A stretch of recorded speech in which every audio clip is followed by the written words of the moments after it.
Welcome to the Genius Factory. Enjoy the video. You'll begin by building the header structure now.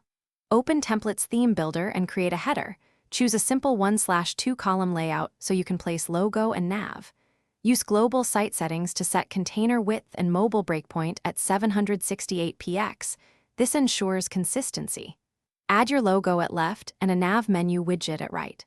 Once done, enable stretch section only if your design needs full bleed. Otherwise, keep content boxed for predictable responsiveness.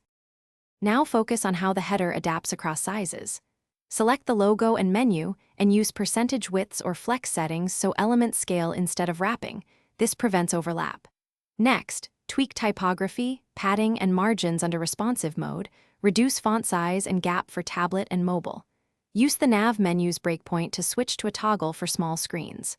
Once adjusted, preview at 1024, 768, and 480 pixels to verify touch targets and finish by adding finishing touches and testing. Enable sticky header if needed and set offset values so it doesn't cover content.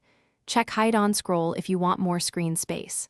For mobile, ensure the menu collapses to a clear hamburger, adjust icon sizes, and confirm tap targets are at least 44 px.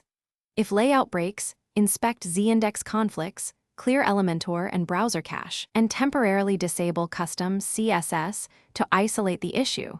This troubleshooting step usually reveals the cause quickly.